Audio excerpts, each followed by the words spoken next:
खबरदार तक पर दिखाई जाने वाली सुपरहिट फिल्मों की श्रृंखला की अगली कड़ी के रूप में मैं जिस फिल्म की कहानी को लेकर आपके समक्ष उपस्थित हुआ हूँ वह फिल्म है खलनायक। 1993 में आई इस फिल्म ने रुपहले पर्दे पर धूम मचा दी थी और इस फिल्म के निर्माता निर्देशक थे सुभाष घई। इस फिल्म में मुख्य भूमिका संजय दत्त, माधुरी दीक्षित और जैकी श्रॉफ ने निभाई है। इसके अलावा इस फिल्म में राखी गुलजार, अनुपम खेर और अन्य कलाकारों ने भी अपनी कला से लोगों का ज़बरदस्त मनोरंजन किया। एक्शन, रोमांस और सोशल इम्पैक्ट पर आधारित इस फिल्म की दृश्यांकन से लेकर नृत्य, संगीत, डायलॉग हर कुछ लाजवाब था। इस फिल्म के डायलॉग की बात करें, माँ अगर तुम जाना ही चाहती है राम के पास तो तुम बेशक चली जाओ, लेकिन जाने से पहले मेरा यह काम कर दो। ये रही मेरी पिस्तौल, ये रहे तुम्हारे हाथ और ये रहा मेरा सीना। गोली चलाओ माँ, और आज तुम भी देखोगी कि तुम्हारा यह खलनायक बेटा किस तरह माँ के लिए अपना जान दे देता है। अगर मुझे किसी को मारना ही है तो मैं क्यों नहीं इस दुष्ट को मारूं जिसने मेरे घर उजाड़ दिए। देश के करोड़ों नौजवानों का जीवन इसने बर्बाद कर दिया। आज माता दुष्ट, तुम्हें पूरे देश का राम निहार रहा है, तुम्हारी तरफ गंगा प्रतिशोध की भावना से देख रही है। माँ ये मेरे गुरु है और मेरे पास जो कुछ भी है ये सब इन्हीं का दिया हुआ है, और तुम्हारे पास जो कुछ नहीं है वह सब भी इसी का किया हुआ है। ऐसे कई महत्वपूर्ण डायलॉग इस फिल्म में आए हैं और गाने तो एक से बढ़कर एक लाजवाब और श्रुति मधुर। देर से आना जल्दी जाना ए साहिब ये ठीक नहीं। आजा सनम आजा, आजा सनम आजा, आजा सनम आजा, मेरे सुंदर सनम, मेरे भोले सनम, मेरे अच्छे सनम आजा। पालकी पे होके सवार चली रे, मैं तो अपने साजन के द्वार चली रे। चोली के पीछे क्या है, चोली के पीछे, चुंदरी के नीचे क्या है, चुंदरी के नीचे, चोली के पीछे दिल है मेरा, चुनरी के नीचे दिल है मेरा, ये दिल मैं दूंगी अपनी यार को। नायक नहीं खलनायक हूँ मैं, जुल्मी बड़ा दुखदायक हूँ मैं, है प्यार क्या मुझको क्या खबर, बस एक नफरत के लायक हूँ मैं। तो आइए जानते हैं क्या है फिल्म खलनायक की पूरी कहानी। फिल्म खलनायक की कहानी आरती प्रसाद, जिसकी भूमिका राखी गुलजार ने निभाई है और जो एक सेवानिवृत्त शिक्षिका है और एक ईमानदार वकील, सरकारी वकील की पत्नी है। वह एक रेलवे स्टेशन के पास खड़ी होकर प्रत्येक ट्रेन से अपने बेटे बलराम प्रसाद या बिल्लू, जिसकी भूमिका संजय दत्त ने निभाई है, उसका इंतजार करते हुए दिखती है। ट्रेन के गुजर जाने के बाद वह एक वृक्ष के नीचे बैठकर रामायण की पंक्तियां निहार रही होती है कि तभी एक ग्रामीण उसके पास आकर उसे समझाता है कि तुम अब मंदिर तो जाती नहीं हो और रामायण पढ़ने की जगह तुम उसमें छिपा कर रखी हुई अपने बेटे बल्लू की तस्वीर देखकर ना जाने क्या क्या सोचती रहती हो। बल्लू अब वापस नहीं आएगा क्योंकि उसने अपराध की दुनिया में कदम रख दिया है और अपराध की दुनिया में जो एक बार चला जाता है वह वहाँ से लौट कर नहीं आता है। और फिर बल्लू तो तुम्हारे पति और अपने पिता नवीन प्रसाद, जिसकी भूमिका सिद्धार्थ रोडेसिया ने निभाई है, वह उसका हत्यारा भी है। इसके बाद खलनायक फिल्म की कहानी दूसरी तरफ मुड़ जाती है, जहां एक नेता चुनाव में जीत दिलाने के लिए जनता का धन्यवाद दे रहा होता है। इसी समय बल्लू हाथ में कैमरा लिए हुए वहां आता है और भीड़ में घुसकर नेता के फोटो खींचने के बहाने कैमरे की आड़ में छिपाए एक पिस्तौल से उस नेता की हत्या कर देता है। जिस समय वह नेता की हत्या करने वाला होता है, उसमें अपराधी सरगना के इशारे पर अपराधी गिरोह के कई सदस्य उस पर नज़र रखे होते हैं ताकि बल्लू हर हाल में नेता की हत्या करे। गोली चलने के बाद सभा में मची भगदड़ का लाभ उठाकर सभी अपराधी और कई लोग वहां से भाग जाते हैं, लेकिन मोटरसाइकिल खराब हो जाने के कारण बल्लू भागने के लिए इसे स्टार्ट करने का प्रयास करते हुए पुलिस की गिरफ्त में आ जाता है। इस नेता हत्याकांड में हत्या के मास्टरमाइंड के भाग जाने और सिर्फ उसके एक प्यादे बल्लू के ही गिरफ्तार होने को लेकर पुलिस के वरीय पदाधिकारी इंस्पेक्टर राम कुमार सिन्हा यानी राम, जिसकी भूमिका जैकी श्रॉफ ने निभाई है, पर बड़े अपराधी के भाग जाने और एक टुनपुरिये को पकड़ने के लिए उसकी लताड़ लगाते हैं। तब इंस्पेक्टर राम कहता है कि वह इस टुनपुरिये के जरिए ही बाकी सभी अपराधियों को पकड़ लेगा। इसके बाद वह अपने मातहत पुलिसकर्मियों को इसके सगे संबंधियों के बारे में जानकारी इकट्ठा करने के लिए कहता है। कुछ दिनों बाद पुलिस लौटकर इंस्पेक्टर राम को यह खबर देती है कि बल्लू के कहे अनुसार उसके माता पिता या निकट का कोई संबंधी नहीं है। हाँ, उसकी एक मासूका है सोफिया, जिसकी भूमिका रम्या कृष्णा ने निभाई है। वह दिल्ली के होटल में नाचने गाने का काम करती है, लेकिन वह भी लापता हो गई है। इस पर इंस्पेक्टर राम बल्लू की कई बातों के अलावा अन्य स्रोतों से भी इससे जुड़ी हुई जानकारियां इकट्ठा करने का आदेश उस पुलिस को देते हैं।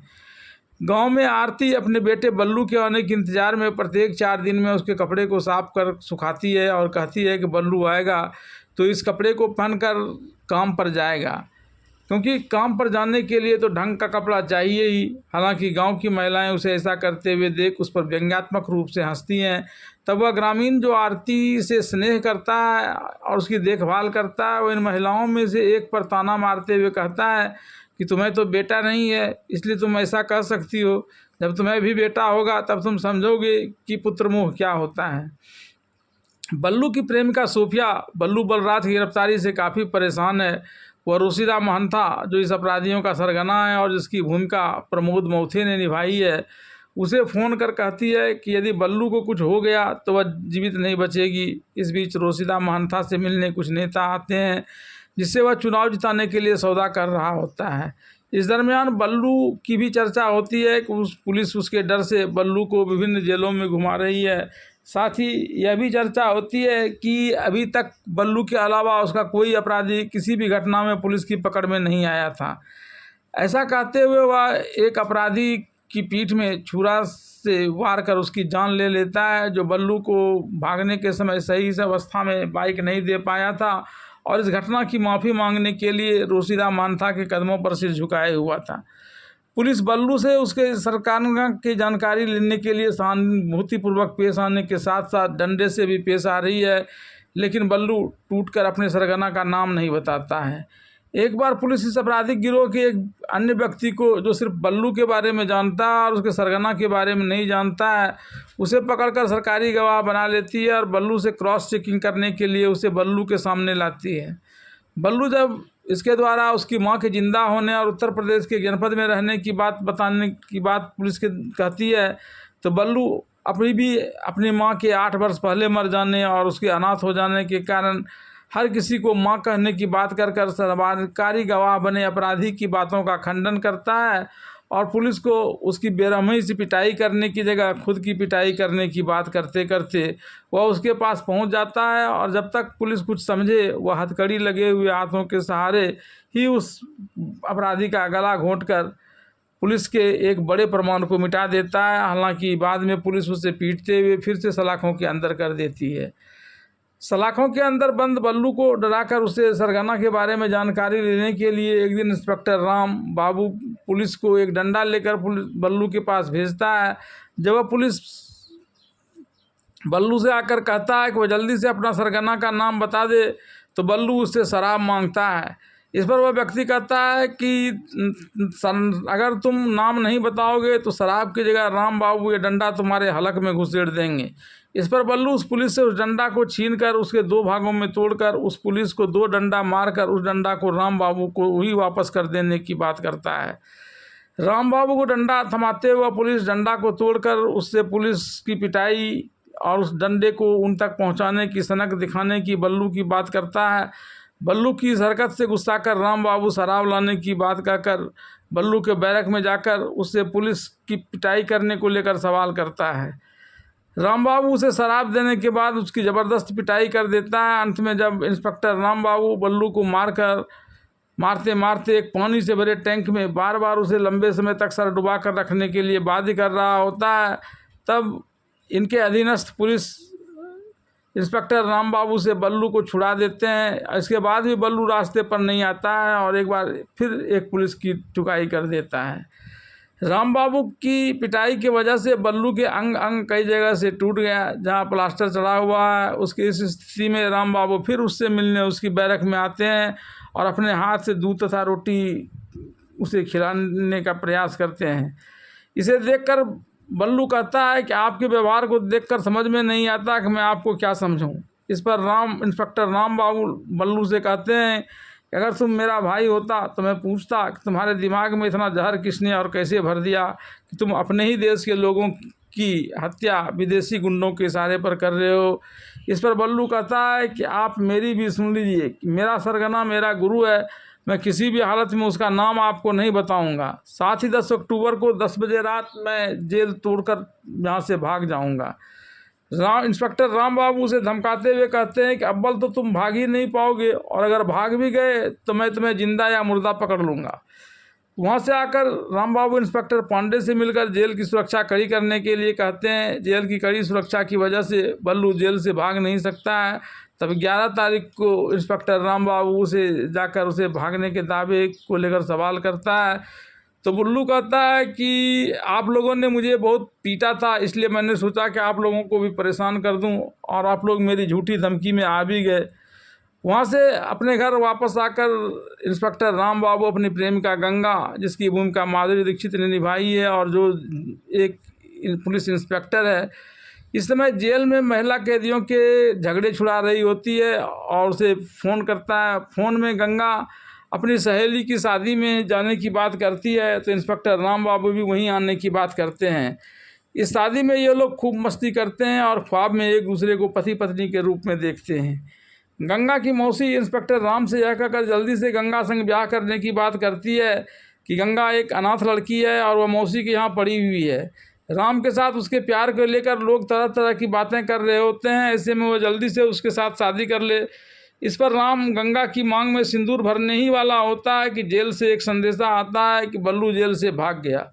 जेल आने पर राम को इंस्पेक्टर पांडे से पता चलता है कि बल्लू ने उस पुलिस को जो उसे दूध पिलाने गया था उसकी हत्या कर उसका ड्रेस पहनकर वहाँ से फरार हो गया।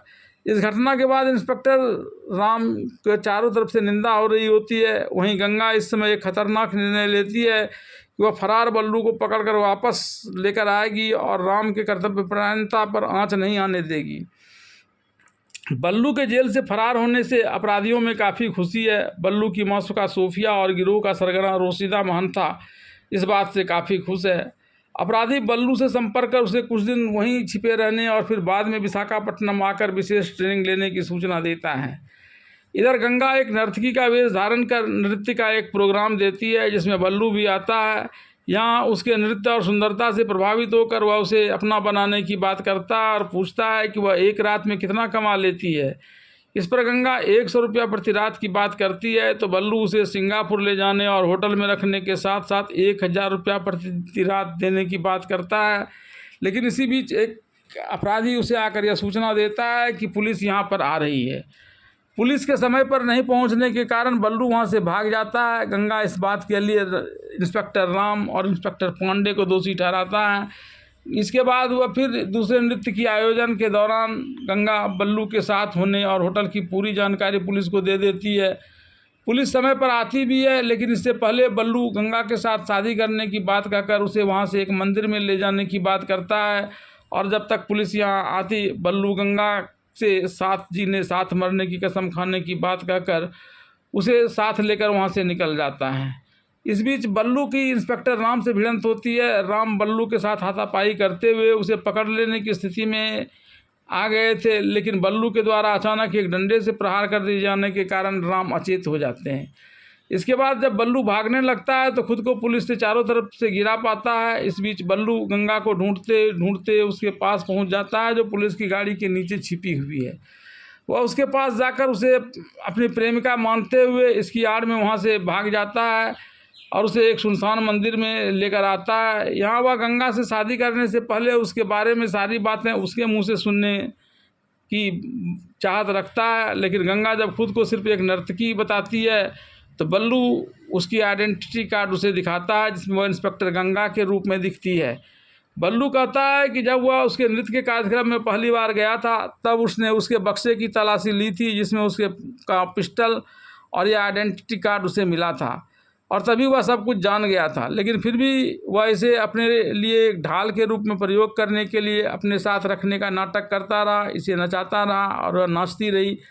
उसने आगे भी इसे ढाल बनाए रखने के लिए अपने साथ ही रखने की बात बताई, ताकि पुलिस इस पर कोई कार्रवाई नहीं कर सके। अपना भंडा फूट जाने के बाद गंगा बिल्लू के गिरोह के द्वारा परोसे गए खाना खाने से इनकार करती है, तो बल्लू गाना गा गा कर उसे खाने के लिए मनाने का प्रयास करता है। इसी क्रम में गंगा जब एक तरफ जा रही होती है तो बल्लू के आदमी उसे उधर जाने से रोकता है।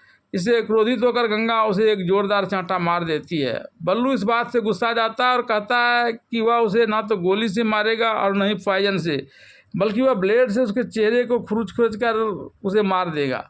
इसके साथ ही वह एक प्रस्ताव भी गंगा को देता है कि गंगा उसे सुरक्षित उसके ठिकाने तक पहुंचा दे तो वह भी उसे जिंदा वहां से जाने देगा, और ऐसा कहकर वह वहां से चला जाता है।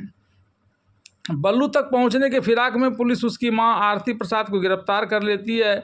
एक पुलिस वाला इस केस की फाइल को लेकर इंस्पेक्टर राम के पास एक खुशखबरी के रूप में से देने के लिए जाता है, तो इंस्पेक्टर राम उसे शाबाशी देने की जगह उल्टे उस पर भड़क जाता है, उसने यह कहते हुए कि जो जीते जी अपनी मां के मरने की बात कर रहा है उसे मां से क्या लेना देना, हटाओ इस फाइल को, और ऐसा कहकर उस फाइल को फेंक देता है। तभी उस फाइल से एक फ़ोटो नीचे गिरता है, जिसे देखकर इंस्पेक्टर राम भाव विभोर हो जाता है और तत्क्षण जेल पहुंच जाता है। यहाँ पुलिस वाले आरती प्रसाद से कड़ाई से पेश आ रहे हैं। इंस्पेक्टर राम पुलिस वालों को ऐसा करने से मना कर आरती प्रसाद को लेकर अपना घर चला आता है। दूसरे दिन सुबह जब वह उसे दवाइयाँ दे रहा होता है तो आरती प्रसाद वही बात दोहराने लगती है कि बल्लू के ठिकाने को वह नहीं जानती है, क्योंकि वह 6 वर्ष पूर्व उसे छोड़कर वहाँ से चला गया था।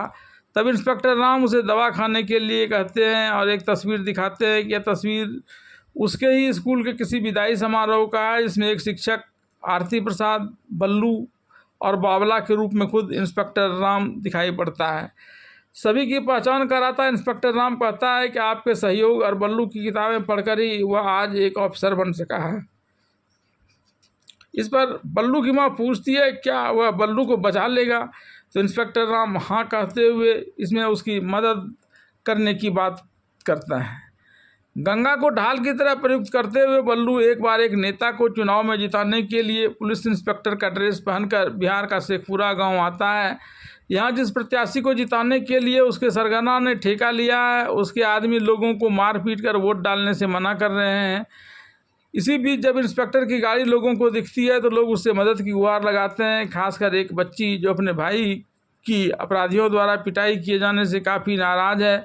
वह इंस्पेक्टर को अपने भाई को बचाने के लिए मदद करती है। तभी एक गुंडा आकर बल्लू को धमकाता है कि 2 घंटे पुलिस को यहाँ नहीं आने थे, तो यह पुलिस कैसे यहाँ पर आ गई। इससे बल्लू गुस्सा जाता है और उसकी मदद करने के साथ साथ यहाँ उस नेता की मदद करने के लिए आए अपने ही गैंग के कुछ और आदमियों को भी गोली से मार देता है, जो बल्लू को उस वक्त नहीं पहचान रहा होता है। इस दौरान कुछ गोली उसे भी लग जाती है और तब वो वहाँ से छुपकर गंगा के साथ एक कोठरी में आ जाता है। यहाँ उसके शरीर से गोलियाँ तो निकाल दी जाती हैं, लेकिन उसके जहर के प्रभाव से उसे तेज़ बुखार होता है, शरीर में काफ़ी दर्द होता है और वह बेचैन हो जाता है। लेकिन चारों तरफ पुलिस का घेरा रहने के कारण उसके आदमी बाहर से डॉक्टर लाने में असमर्थ हैं। वह काफ़ी दर्द महसूस कर रहा है। तब इसे देखकर गंगा एक बाइक पर सवार होकर एक डॉक्टर लाने के लिए चली जाती है। इधर अपराधी बल्लू को यह बताता है कि गंगा उसके चंगुल से भाग गई। इस पर बल्लू अपना दर्द भूलकर अपनी पिस्तौल में गोली भरता है। सारे गुंडों को गंगा की तलाश कर जिंदा या मुर्दा अपने पास लाने की बात करता है और खुद भी उसकी तलाशने के लिए वह पिस्तौल लेकर जाने ही वाला होता है कि गंगा एक डॉक्टर के साथ वहाँ आ जाती है। उसके हाथ में पिस्टल देखकर वो पूछती है कि वह कहाँ जा रहा था। फिर वह डॉक्टर को अंदर लाकर बल्लू का इलाज करवा देती है और बल्लू ठीक हो जाता है और इस बात को लेकर वह गंगा को धन्यवाद देता है। लेकिन इसके साथ ही वह धमकी भी देता है कि गंगा इस भरोसे में नहीं रहे कि बल्लू इस काम के बदले उसे छोड़ देगा। गंगा इस पर कोई प्रत्युत्तर नहीं देती है, बल्कि वह पूछती है कि तुम्हारी माँ तुम्हें बहुत प्रिय है ना। इस पर बल्लू कहता है कि तुम्हें कैसे मालूम। तो वह बताती है कि जब तुम दर्द में करा रहे थे तो अपनी माँ का नाम ले रहे थे। व्यक्ति जब दर्द में रहता है तो वह उस व्यक्ति का नाम लेता है जिसे वह सबसे ज़्यादा चाहता है। गंगा बार बार उसकी माँ की याद करवा कर उसकी भावना को भड़काने का प्रयास करती है, लेकिन बल्लू माँ को असीम प्यार करने के बावजूद ऐसा कुछ नहीं होने की बात करता है ताकि पुलिस को उसकी किसी कमजोरी का पता नहीं चल जाए। इस पर गंगा इंस्पेक्टर राम का नाम लेकर कहती है कि ऐसी बातें वही बताता था। तब वह राम के नाम पर गंगा को ताना मारते हुए कहता है कि कौन राम? भगवान राम। और तुम उसे मानती हो? गंगा उसे ही अपना भगवान मानते हुए एक बार फिर बल्लू से उसकी माँ को लेकर प्रश्न करती है कि वह जिंदा भी है या नहीं। इस पर बल्लू जानकारी नहीं होने की बात करते करते भावुक हो जाता है और उसे उस घटना के बारे में बताता है कि उसके बचपन के दिनों में इसका सरगना रोशिदा महंता उसके प्रति आकर्षित हो गया था, क्योंकि इसके पिता कट्टर ईमानदार सरकारी वकील थे। माता एक शिक्षिका थी जो उसे हद से ज़्यादा चाहती थी और उसके लिए पिता से झूठ भी बोलती थी। पिता मुझसे नफरत करते थे, लेकिन मेरी एक बहन थी जो मुझे सबसे ज़्यादा प्यार करती थी। एक बार जब उसने यह सुना कि मैं रोशिदा महंता के यहाँ चरस हंसी शादी बेचने की नौकरी करने वाला हूँ तो वह मुझसे इसके पीछे का कारण जानना चाह रही थी, तो मैंने इसका कारण गिनाना प्रारंभ कर दिया। इसमें एक बड़ा कारण घर में पैसे की तंगी और रशीद महंता के यहाँ पैसे और पावर दोनों के मिलने की संभावना थी।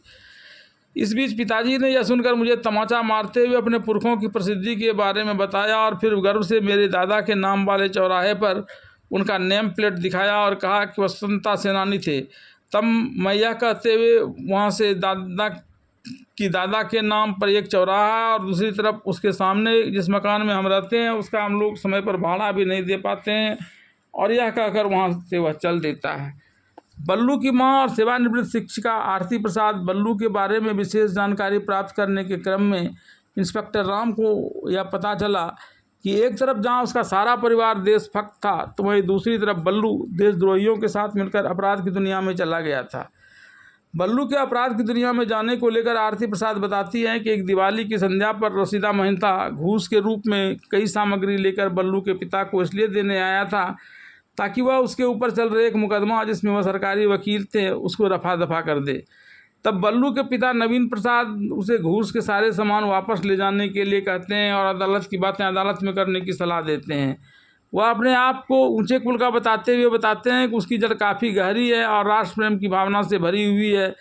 इस बीच बल्लू उस घूस में से कुछ सामग्रियों को चुरा कर रख लेता है। तब रोशिदा महंता बल्लू के पिता नवीन प्रसाद पर तंज कसते हुए कि राष्ट्रवाद की जड़ इस घर में चाहे जितनी मजबूत हो लेकिन इसका भविष्य सुरक्षित नहीं है। उसके जाने के बाद नवीन प्रसाद बल्लू को एक तमाचा जड़ते हैं और यहीं से शुरू होती है उसके अपराध में दुनिया में जाने की बल्लू की कहानी। रोशिदा महंता के शागिर्द बनने की कहानी के क्रम में बल्लू गंगा को आगे बताता है कि एक बार जब मैं किसी छोटे मोटे अपराध में जेल गया था तो मेरे पिता ने मेरी जमानत लेने से इनकार कर दिया था। तब रोशिदा महंता ने ही मेरी जमानत ली थी। साथ ही उसने यह भी बताया कि मेरे जाने से नाराज़ मेरी बहन ने रोशिदा महंता को फ़ोन कर धमकी दी थी कि वह मुझे घर भेज दे क्योंकि मेरी माँ उसका इंतज़ार कर रही है। अगर उसने ऐसा नहीं किया तो वह सैकड़ों लोगों के साथ जाकर उसके घर पर प्रदर्शन करेगी। इस बात से घबराकर रोशिदा महंता ने जब मेरी बहन कहीं जा रही थी तब उसने अपने आदमियों से पुलिस कमिश्नर के विरुद्ध नारा लगाना प्रारंभ कर दिया और उसकी आड़ में मेरे बहन की हत्या कर दी। मेरे बहन की हत्या कर उसने मुझे यह खबर फैला दिया कि पुलिस कमिश्नर ने उसकी हत्या की है और उसने मेरी भावना को भड़काकर मेरे ही हाथों से पुलिस कमिश्नर की हत्या करवा दी। मेरे पिताजी इस सदमे को बर्दाश्त नहीं कर पाए और उन्होंने जहर पीकर अपनी जान दे दी। इसके बाद मैं एक दिन माँ को अपने साथ लाने के लिए गया, लेकिन उसने दरवाज़ा बंद कर लिया। तब से मैं उनके पास नहीं गया हूँ। मुझे लगता है कि सारी दुनिया खुदगर्ज है, तुम भी खुदगर्ज हो। और यह सुन लो कि जब तक मैं खूब अमीर नहीं बन जाता हूँ तब तक मैं खलनायक ही बना रहूँगा और कोई मुझे इस रास्ते से डिगा नहीं सकता है। आरती प्रसाद इंस्पेक्टर राम से कहती है कि मैं तो माँ हूँ, भले ही ममतावश मैंने उसे अप्रत्यक्ष रूप से गलत रास्ते में जाने में मदद किया था, लेकिन इससे माँ की ममता तो खत्म नहीं हो जाती है।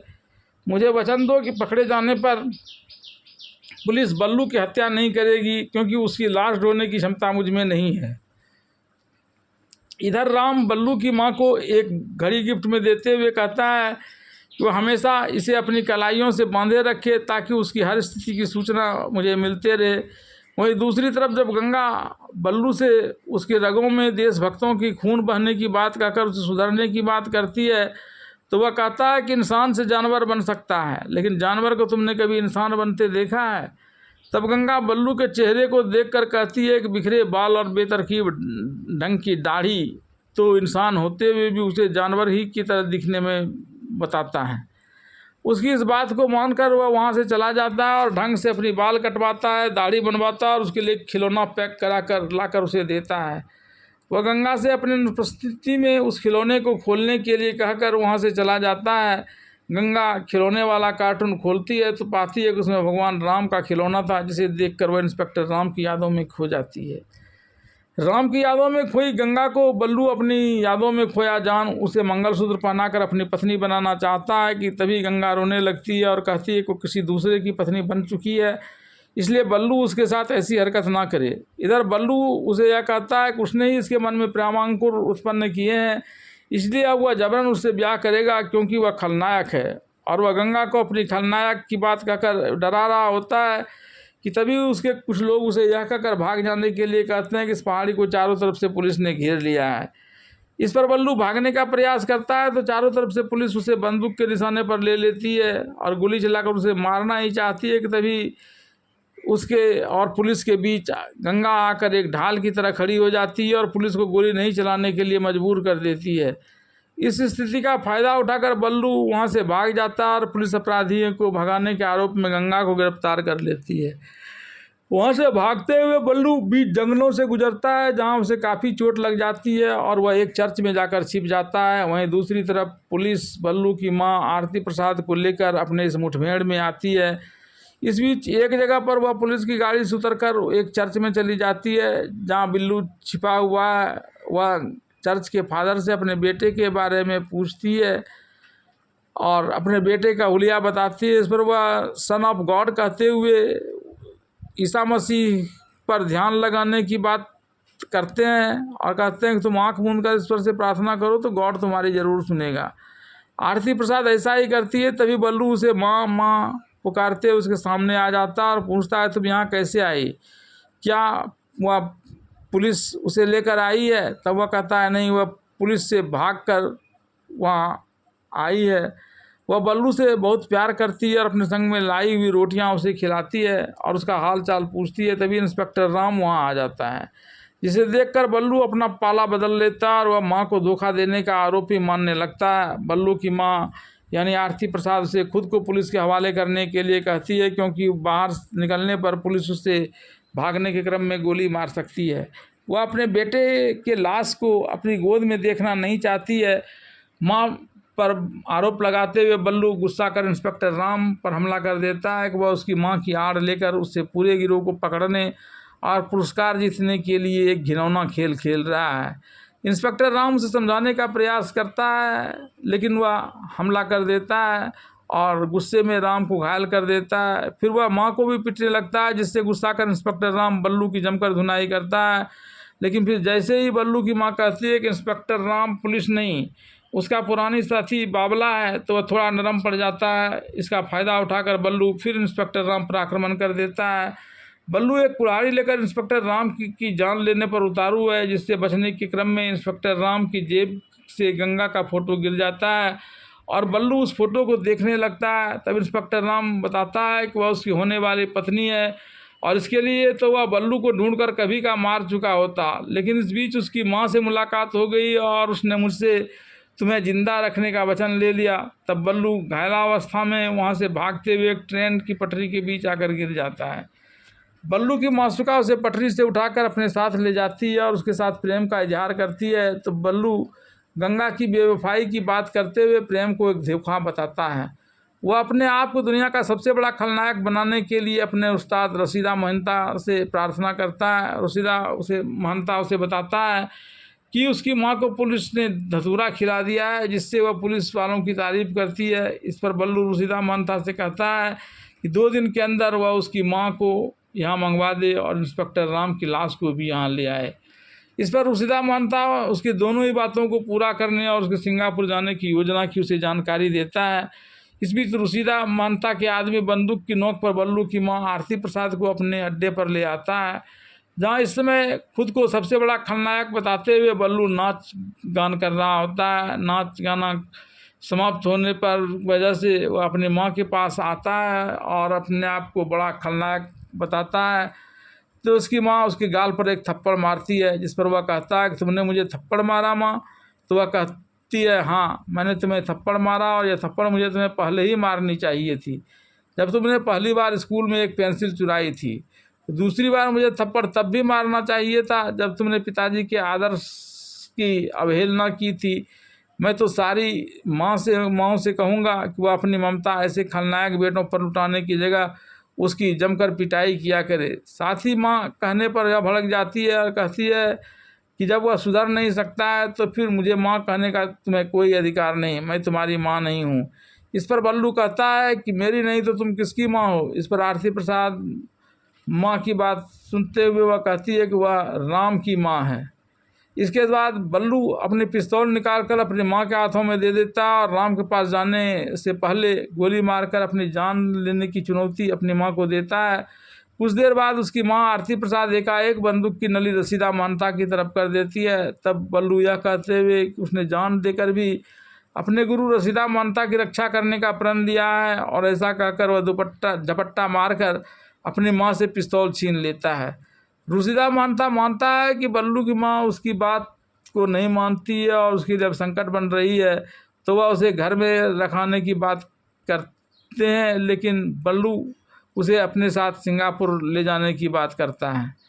इधर बल्लू के सिंगापुर जाने की खबर पुलिस को लग जाती है और वह चारों तरफ से बल्लू को पकड़ने के लिए जाल बिछा देती है। तभी रशीदा महंता अपने योजना के अनुसार पहले बल्लू को एक पानी वाले जहाज़ के अंदर बिठाकर उसे लॉक कर देता है और फिर उसकी माँ को दूसरे बोट के सहारे वहाँ भेजे जाने की बात कहकर अपने आदमियों को रास्ते में उसे समुद्र में डुबा देने के लिए कहता है।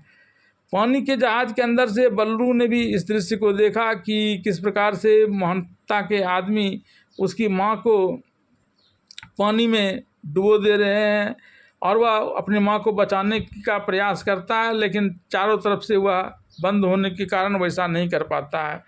इधर राम जो बल्लू को पकड़ने के लिए पानी के रास्ते से उसे जहाज की ओर बढ़ा जा रहा है, वह पानी में छलांग लगाकर तैरकर बल्लू की माँ को बचा लेता है। तब रशीदा महंता के लिए काम कर रहा बल्लू का एक दोस्त रशीदा महंता के सारे कारनामों की जानकारी बल्लू को देता है। वह यह भी बताता है कि उसके बहन की हत्या भी रशीदा महंता ने की थी और उसकी माँ को भी उसके ही आदेश पर समुद्र में फेंका गया है। तब बल्लू काफ़ी गुस्सा में आ जाता है और किसी तरह उस जहाज़ से निकलकर रशीदा महंता के पास चला जाता है।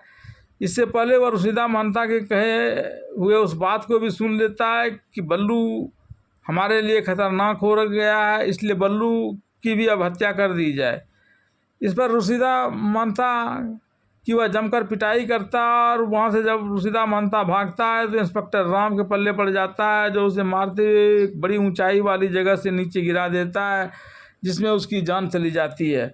अब बल्लू इस देश का सबसे बड़ा खलनायक बन जाता है और अपनी सफलता पर इतरा रहा होता है कि तभी उसे जानकारी देने के लिए उसका एक आदमी एक अखबार के कतरन लेकर उसके पास आता है, जिसमें लिखा है कि गीता को अपराधियों को भगाने के जुर्म में 10 वर्ष की सज़ा सुनाई जा सकती है। साथ ही इस पर व्यंग्यात्मक लहजे में यह भी लिखा गया है कि कलयुग की सीता ने राम को फंसा दिया। इस बात को जानकर बल्लू का अंतर्मन कचोटने लगता है। हालांकि दूसरे दिन उसे सिंगापुर जाना था, लेकिन वह अपने सिंगापुर जाने के कार्यक्रम को रद्द कर देता है। और अदालत में जबकि गंगा को 7 वर्ष कैद की सज़ा सुना दी जाती है तो वह नकाब ओढ़े गोलीबारी करते हुए अदालत में प्रवेश करता है और सबको असलियत बताते हुए कहता है कि असली खलनायक तो वह है, गंगा तो अभी भी पवित्र है और उसकी राम से शादी होनी चाहिए। और उसने यह भी कहा कि पहले पुलिस और कानून को सिर्फ गोली मारने वाला समझता था, लेकिन अब उसकी समझ में सारी बातें आ गई है और वह असली खलनायक है। तब वह कोर्ट से गंगा को अपने किए गए सज़ा को ख़त्म करने की मांग करता है। कोर्ट गंगा के साथ ही उसकी सज़ा को भी माफ़ कर देता है। इसके बाद वह राम के चरणों पर अपना पिस्टल रखकर आत्मसमर्पण कर देता है। फिर राम और बल्लू दोनों गले गले मिलते हैं। उसके बाद कई अन्य अपराधी भी आत्मसमर्पण कर देता है और अंत में राम का विवाह गंगा के साथ संपन्न हो जाता है और कहानी का खुशी खुशी अंत हो जाता है।